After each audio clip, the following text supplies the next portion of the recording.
said he's just a friend.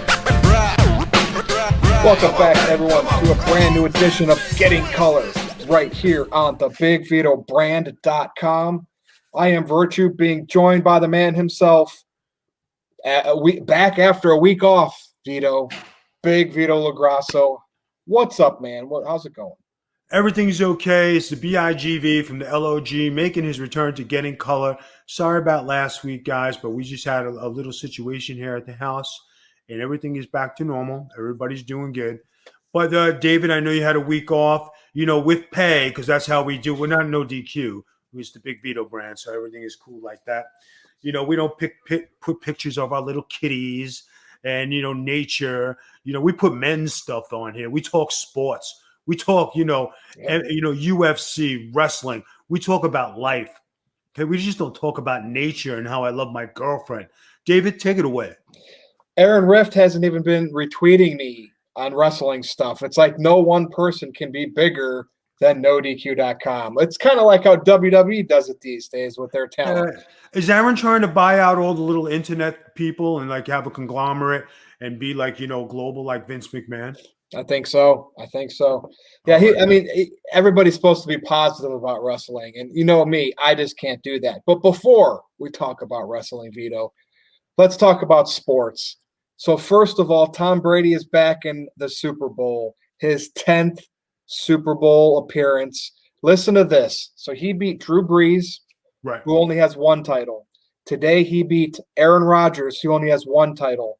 Tom Brady is going for title number 7. This will be his 10th Super Bowl where he is a starting quarterback. You know who the second most starting quarterback is in Super Bowl history? John Elway at 5. Brett Favre. Did Brett Favre go at least 4 times? No, he just went twice. That's it. Wow. Elway 5 is number 2. Elway 5. That's what being in starting. Right. Dude, okay? Take it away. Talk about the NFL right now, man. All right, let's go, guys. Let's go for football. Now, Tom Brady did not have his greatest game, right? Well, the first half he did awesome, but he had those picks in the second half. Yeah, he had the picks. And I said last week, and I said the week before, if Tom Brady doesn't throw any picks, he will win the game. He threw 3. And I'm like, all right, this is a 50-50. But somehow he squeaked it out. The defense for Tampa Bay, let me tell you something. Tampa Bay's defense was ferocious. They were on Rodgers all day long. They didn't give him a chance to breathe. I think they had 10 to 12 hits, quarterback hits. They had 5 sacks. They had 16 pressures. So, they were on top of their game. Kudos to the Tampa Bay Bucks. Now, tell me in the other game, I know you were rooting for the Bills. What's the line score right now? 31-15 Chiefs with 10 minutes to go, and they have the ball. It's just not looking good for Buffalo. It's not looking good. Hey, listen, Buffalo had a great year. Yeah. Buffalo came alive. Buffalo did some good stuff. Can't knock them at all. Congratulations to Buffalo. If they happen to pull it out, great. If not, you had a great season. And then it goes to the Chiefs, who are the Super Bowl champions. Patrick Mahomes running the bill.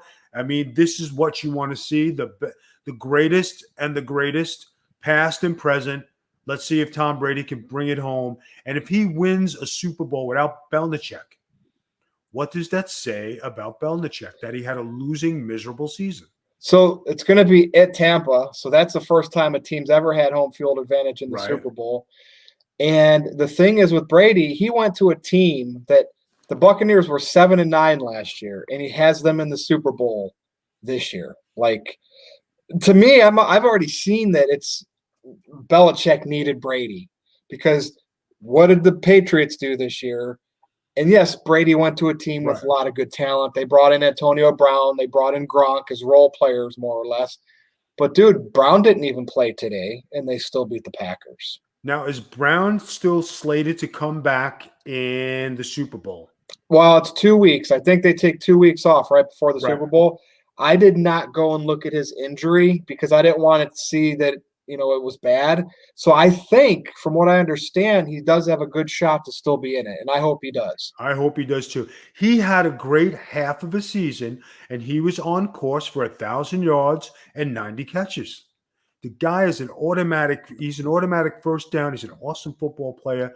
Hopefully, he got his head together and now he's on the straight and narrow because, like Johnny Manziel, you only get so many chances when this is your last chance. Now, Vito, basketball. The Knicks, they are one game under 500, but yes, they're floating in a playoff, the bottom of the playoff bracket. You know, they did have that 5-game losing streak, but they bounced back from it. They won 2 of their last 3. Big game tonight against Portland, who's missing some players. So it's really Damian Lillard and Melo. I think the Knicks can win this game tonight and get back to 500. I think they can too. You know what's sad is that the Knicks are not getting anything from Nikita and they're not getting anything from Dennis Smith Jr. There should be a trade where, that's right, let's go Knicks, raise your sharp. You know, bits for tits, guys. Throw your bits in the pot. Throw your bits in the pot. Guys, I'm a diehard Knicks fan. I've been a Knicks fan my whole life, you know, from the old days, you know. But, guys, if they can get rid of some dead weight and they can bring themselves – they're talking about getting Lonzo Ball, the trade proposal for Lonzo Ball. And do they need him? I don't know. Thank you for the bits. Bits for tits. We got 100. So, I mean, do they need him? Yes and no.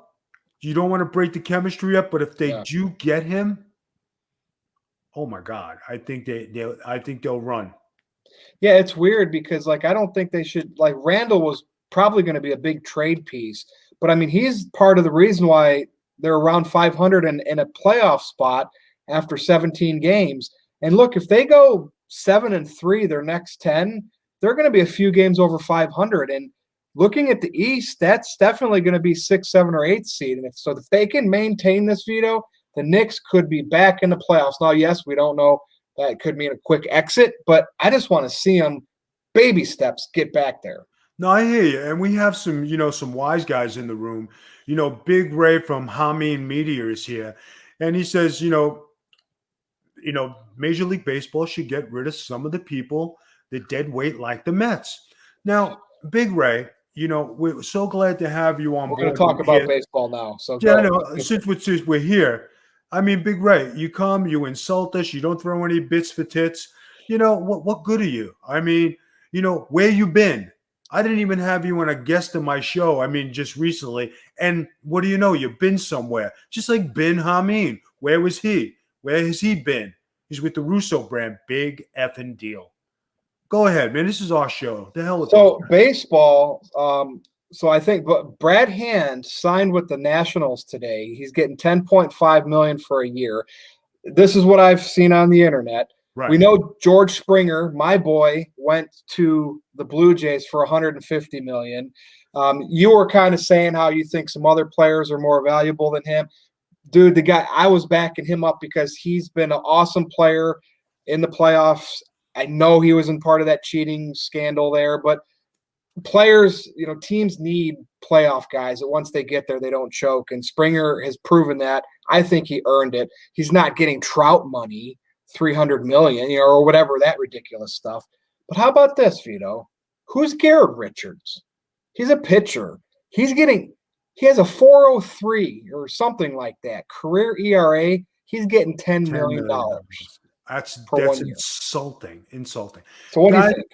I'm a diehard Mets fan. I go way back. I'm gonna lay it out like this. The Mets have the money. They're not fools. They're not drunken selves. They're not going to overspend to bring people here. There's plenty of people out there who they could have signed. Now, Bauer is on their radar. If Bauer comes on a 2 or 3 year deal and he gets $36 million, he's $100 million, that was Springer money. I honestly think they should sign Jackie Bradley Jr. 2 for $20 and then pull the trade with the Cincinnati Reds for Sonny Gray and their third baseman. That would solidify their team. That would give them a full starting rotation. The leftover pieces can go in the bullpen, and I think the Mets would be a well-rounded team. Big Ray is over here, and he's so happy to be here. I see somebody say they're going to pay Bobby Bonilla again this year. It's the last year, okay? It's the last year. All right, don't hate. What a smart man Bobby Bonilla was. And he was. I'm telling you, I was thinking about doing that myself. Well, I own the company, so I can't. But anyway, I was the Russo brand doesn't pay you. He don't pay nothing. It's terrible. Before we wrap up our sports segment, which is running long today, but we got a lot to talk about. This could tie into wrestling at some point because Conor McGregor is now 22-5. Just like Ronda Rousey, they had their dominance, and then when they lost and they started doing more for the big money and not fighting as often, and next thing you know, like you said to me when you called me, is they lose their competitive edge. They might look like they're in shape, but are they really in shape? What's the big Vito take here on Conor McGregor? He is a showman, okay? Is he going to land in the world of wrestling at some point? Where does he go from here? I am going to give you the skinny on this, guys. When you're fighting to get to the top, you train, you're in the gym, you live in the gym, it's diet. As soon as you taste that little bit of success, that fine wine, you lose your edge. Now, if you guys remember, Ronda Rousey was doing media. She was doing 2 movies. Is she going to come back to the UFC to defend the title?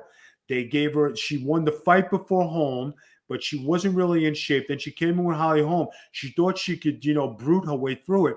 Holly Holm was no pushover. And what happened? She got tagged and knocked out. She took a hiatus. And then what happened? She came back and fought Nunes, and she lost. Conor McGregor made $100 million. Do you think you own your own whiskey company that you want to train and live in the gym and do this? At 155 pounds, guys, he looked too frail and too small. He should go back up to 170, where he's got some meat on his bones, fight Diaz for the trilogy, where he'll make some money, and he should be the king of the 170s. 155, it's not. Yeah. Now, Vito, do you see him going into wrestling like Ronda Rousey did? No? I don't see it. Not even for like a one-off, one payday WrestleMania like Mayweather did. You know what I mean? He's got his money. He doesn't need Vince McMahon money. Vince McMahon needs him. Yeah. He don't need Vince McMahon. He's going to go back to Ireland. From what I understand, he has another child on the way. He already has 2 children. He's supposed to get married. And that makes you soft because when you're sitting home, you got a wife, you got kids, you get the dad bod, you got to do something. So, I mean, Conor McGregor, if you're going to fight, I hope you fight another 2 times this year just to get your competitive edge back. But if not, just say la vie and call it a day. Now, Razor Sharp was in the chat and he says, do we like the Bernie Sanders memes or are they annoying? I hate them. I'd rather watch Nia Jax's TikTok. What do you? Nia Jax TikTok all day long. See how I did that and I brought the Nia Jax TikTok into the conversation? Yes. Well, so yeah, you'd rather see Nia Jax and Bernie? I want to see Nia Jax. I want to see her TikToks. But you notice that she learned from the BIGV, from the LOG, not to TikTok when you're a heel. Now, somebody else is saying McGregor was out for a year. I understand that because he was living on his thing. But, he is still in his prime. But if you don't have that fire in your belly, you never get it back. When you're eating rusty nail, and this comes from the man himself, when you eat rusty nails for breakfast day in and day out, and you just nasty, and you that mofo, you never can get it back because once you lose it, it's hard to be that guy again. I'm telling you, because that was me. Dude, there was this curse of Madden on the football. If you made the cover of the Madden football game, you'd get injured the next year. And I don't know how long that went on, but it had a pretty good track record. Right. I looked at a UFC video game. I think it was UFC 2, and I saw McGregor and Ronda Rousey on it. And by the same company that does Madden, EA Sports, there might be an EA Sports curse, but not that they got hurt, but they're not their dominant selves anymore. All right, Vito, to the world of wrestling, because the people over at No DQ, they got to always talk about wrestling, and nature. Right. Sting is going to be in a match. We got to talk about AEW. So upcoming in a street fight, it's going to be Sting and Darby Allin versus Brian Cage and Ricky Starks. Now, Vito, I know why they're doing this street fight. Sting's going to have his baseball bat.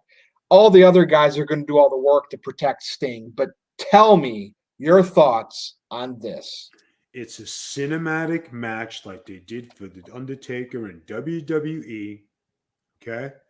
And guys, Sting is a wrestler. How many street fights have Sting had in WCW? The answer is 0.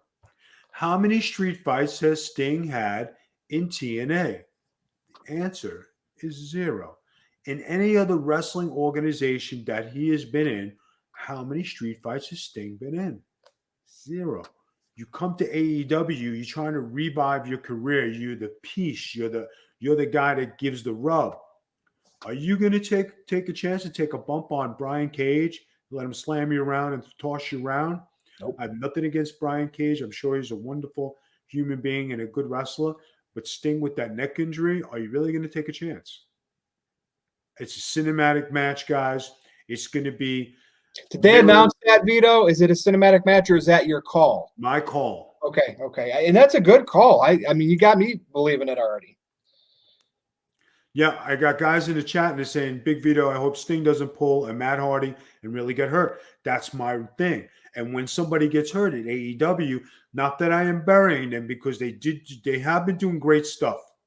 But guys, when you don't protect the wrestlers and they hurt their necks and they do stuff, they don't always know the right thing, and they don't put up the I need help sign, and they continue.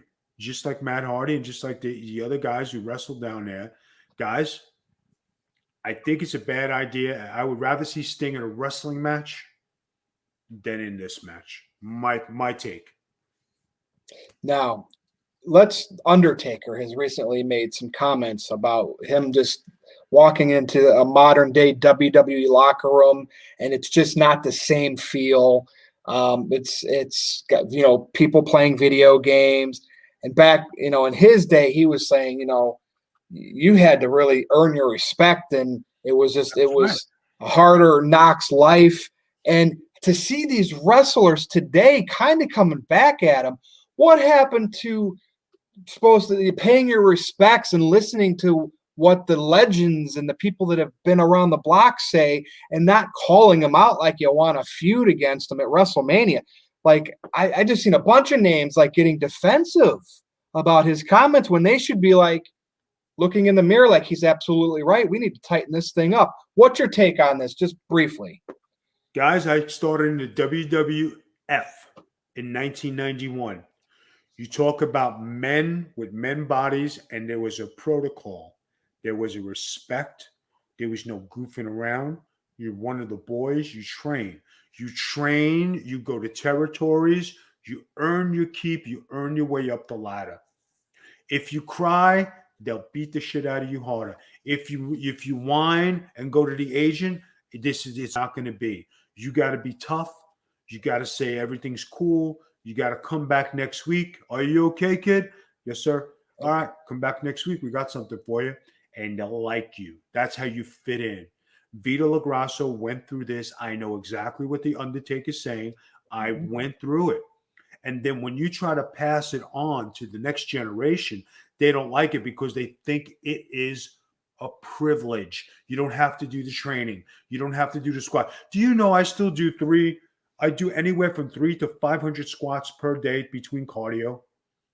Yeah, you still take everything seriously. Yep, even in retirement.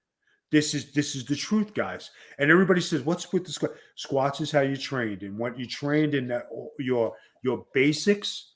That's what you're supposed to do. Now, you're not currently wrestling like Chris Jericho is, but he's 50. How old are you, Vito, again? 45. So say you were 51, right? 1 year older than Jericho. You're in better shape than Chris right now. Now, that doesn't say he can't get back to how he was, but yeah. And just pointing that out there, Jericho might be method acting and doing this on purpose because he is kind of an intricate cat like that. But I just had to point that out. Guys, right now, my shape, my body, I am looking almost close to the old Big Vito in WWE. That's how good I'm looking right now. My wife says it all the time. I've been eating and training and doing this diet for over 3.5 months. I have not tasted a pizza. I have not had a piece of bread. I haven't had nothing. It's been egg whites, tuna fish, protein shakes. That is it. And I have been killing myself in the gym. You could tell by my face, you could tell by my skin, you could tell that I look ready. I'm not there yet, but I started ramping up my cardio today, last 3 days. 15 minutes on the treadmill, 100 squats. 15 minutes on the cycle, 100 squats. 15 minutes on the elliptical, 100 squats. 100 squats to start out. You know, and we have some Stevie Richards does 1,000 squats. Who's Stevie Richards? I never heard of him. Who did he beat? But go ahead. Well, I mean, you want to make your comeback, and Tony Khan should be giving you a call so you can work with Vicky and Nyla Rose, because your whole gimmick thing. I mean, that's boom, that's money right there. Money That for is Tony money Khan. right He's playing there. around with Impact Wrestling when he could be bringing Big Vito aboard to team up with Vicky Guerrero and Nyla Rose. Guys, I even did one step better. I put on a dress 2 weeks ago. Look at that. My wife said, it looks like you haven't left TV. That's true. And since then, I have gotten into some shorty shorts, female, that, let's just say, I was looking pretty damn good. Dude, the gimmick is there. I mean, they want to buzz on the internet. Dude, seriously. The AEW stick that we just talked about, you know? But you know what, guys? I got to interrupt, right? But guys, don't forget to subscribe to the brand by clicking the little sub button. It's on Amazon Prime. Subscribe. Guys, get ready for the Patreon. Patreon is coming. That's what we want to do. We want to push the Patreon. We're going to have different tiers. Go there now. I know it's up. You know, the people who are running the war room are going to throw it up on the screen for me, you know, because I'm not that savvy. I'm just a talent. That's all. I'm just here to look handsome. Go ahead. And I'm just here to feed the topics to Big Vito. Exactly. Ready for this one? This is kind of like an intermission. It's Vince Russo's 60th birthday as we're doing this. I couldn't even spit it out. 60th birthday. So you have to, I don't know, roast him. At least tell me what you think that he's best known for in the world of professional wrestling. Here it is, Vito, your show, talking about your friend Vince Russo on his 60th birthday. Oh, man. What is Vince Russo best known for? Okay. Yeah. I'm going to start off easy. He is a good man. He is a good family man. He raised a wonderful family with his wife, Amy, and he raised nice children. He walked away from the WWE because he wanted to be home and he didn't want to bury himself in the WWE office in Titan. That's why he went to WCW, because he wanted to raise his family. Vince was paying him good money. He was doing a good job. The wrestling was on top, you know. But sometimes, you know, your family comes first, and then you say, okay, this is what I want to do. Now, what people don't know is I actually broke Vince Russo in the wrestling business. He was a manager. He was my manager. He got to manage one time. That was enough. It's his birthday, so I'm not going to destroy him. He got the job at the magazine at my urging. Send your resume, put it in, do this. Big Ray, take it easy. Have a fantastic day, night at work. So the thing I would think he is most famous for is the night he buried Hulk Hogan on WCW. Bash at the Beach, 2000. Bash at the Beach. And as everybody knows, I'm going to refresh everybody's memory. I had a dressing room. I had a room. Hogan came walking in. Hey, Vito, what's going on? Can I share a room with you, brother? I said, Hulk. And me and Hulk are friends. I said, of course. I said, come on in, sit. So me and him were in the dressing room. We're getting changed, having a bunch of laughs and talking. He goes out to do his match. Vince goes off. I didn't know this was happening. Hogan comes back. I look. Vinny comes back. He's mad. He's cursing. I said, Vinny, what'd you do? It's Hulk Hogan. You don't know freaking what happened. Blah, blah, blah, blah, blah. Right? I go, oh, my God. So I'm looking at Hogan. I'm looking at Vin. I'm saying, man, this is going to wind up bad. And everybody knows I was Vinny's boy. Mm-hmm. So if anybody got rough with Vin, I was right there always to step in and be the okay. You can't mess with my friend. You know what I mean? I go back to the dressing room. I said, Hulk. I says, I'm sorry. He says, it's okay, Vito. I said, don't. I said, what are you gonna do? He said, I'm just gonna pack my stuff and I'm gonna go home. And you talk about the most memorable. He's done great things in wrestling. He's done significant things. But you talk about the most famous. That was it.